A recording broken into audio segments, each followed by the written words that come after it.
Frontline Updates, where we delve deep into military strategies and updates from conflict zones.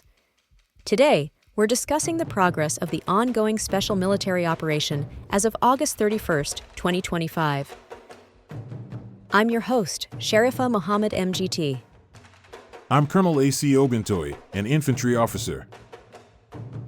Russia's current operational tempo demonstrates a sustained doctrine of attritional pressure combined with targeted strikes on logistics, EW, and air defense assets. By systematically degrading Ukraine's ability to see, strike, and resupply, the campaign is reshaping the battle space in Russia's favor. While gains remain incremental, the strategic pattern suggests Ukraine faces mounting challenges to sustain both personnel and equipment in the medium term. Welcome to Frontline Updates, the podcast that brings you in-depth insights into military operations from those leading them on the ground.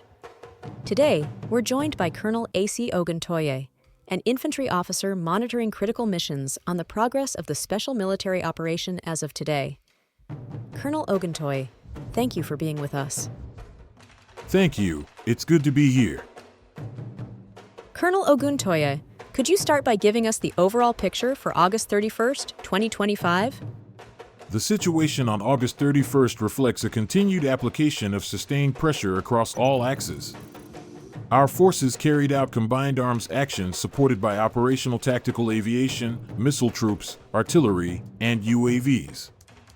Beyond the front lines, we struck Ukrainian port infrastructure tied to their military logistics, degraded a Norwegian-made NASAMS air defense system, and hit 156 separate areas, including temporary deployment sites for Ukrainian forces and foreign mercenaries. In the air domain, our defenses intercepted 3 U.S.-made HIMARS rockets, 2 guided bombs, and 112 unmanned aerial vehicles. This demonstrates both the intensity of Ukrainian attempts to conduct precision strikes and the effectiveness of our layered air defense. What you're seeing is a steady erosion of Ukraine's strike capacity at multiple levels: industrial, logistical, and tactical. Let's move into the northern axis first. What was the situation in Sumy and Kharkiv? In the north, our North Group confronted mechanized and assault formations, along with territorial defense and National Guard brigades. Fighting occurred around Alexivka, Velikaya Berezka, Kyanitsa, and Volchansk. Ukrainian losses amounted to about 170 personnel, a tank, and several armored and support vehicles. 2 artillery pieces were destroyed, alongside critical enablers like 4 electronic warfare stations, an ammunition depot, and 5 supply depots. This is important because Sumy and Kharkiv act as forward operating corridors for Ukraine. By degrading their mechanized units and especially their electronic warfare assets, we're systematically limiting their ability to coordinate fires, detect our movements, and reinforce along this axis. The western axis is often contested. What happened there? The West Group made steady gains, improving tactical positions near Kupiansk and into the Donetsk sector. Here, Ukrainian mechanized, airborne assault, and special intelligence elements from the GUR were engaged. Losses exceeded 235 personnel, along with 2 tanks, 5 armored vehicles, including 2 NATO-manufactured and NATO-supplied artillery pieces. We also destroyed 7 electronic warfare stations and a counter-battery radar system. From an operational perspective, eliminating counter-battery radars significantly reduces the enemy's ability to respond to our artillery with timely precision. It grants our forces greater freedom of fires and longer windows of maneuver. And what of the southern axis in Donetsk? In the south, our South Group secured more advantageous positions around Dranovka, Seversky, and Yablanovka.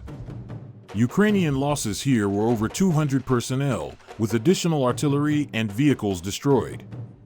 Ammunition and supply depots were taken out as well. This axis is less about spectacular breakthroughs and more about positional warfare, taking terrain, gaining high ground, and forcing the enemy into disadvantageous positions.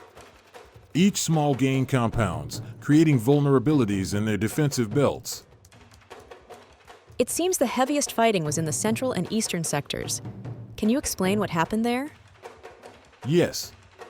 The center group advanced along settlements like Krasnoarmysk, Belitskoye, and Novy Donbass.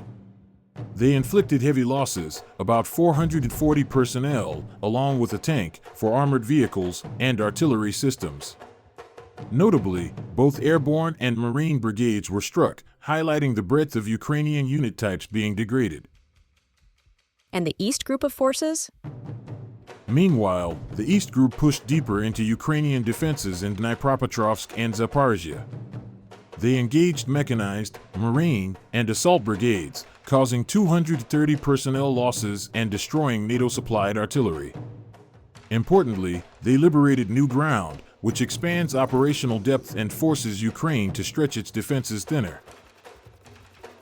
And finally, the Dnieper axis in the south. What developments can you share? The Dnieper Group struck Ukrainian coastal defense brigades and territorial forces in the Kherson region. The enemy lost about 60 personnel, along with 10 vehicles and a Strela-10 air defense launcher. More critical were the 6 electronic warfare stations destroyed, in addition to 6 depots. This is about shaping operations. By neutralizing EW and air defense assets along the riverine approaches, we're preparing the battle space for future maneuvers.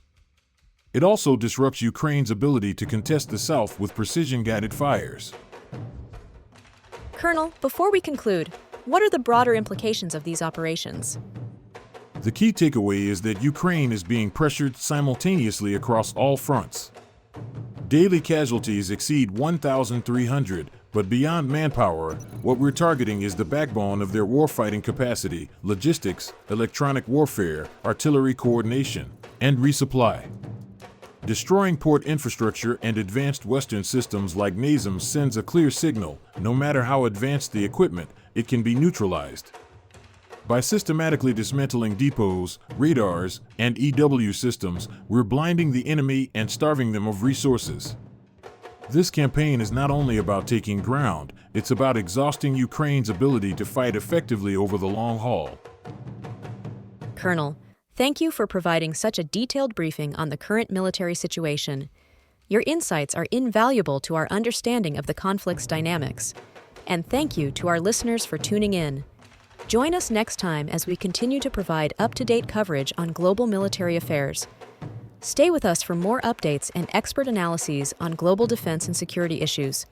Stay informed, stay secure. Thank you for the opportunity. Today, Israeli forces are conducting a large-scale military offensive in the suburbs of Gaza City, with reports from local health authorities of numerous casualties among unarmed Palestinians.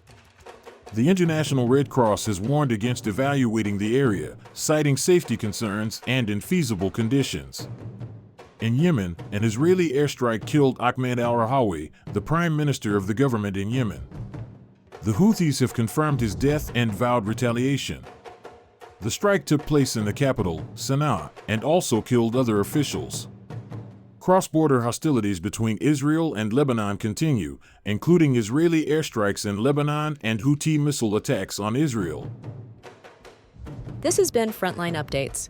Subscribe for daily military briefings and in-depth strategic analysis. Visit our platform for maps, transcripts, and exclusive Frontline updates from commanders in theater.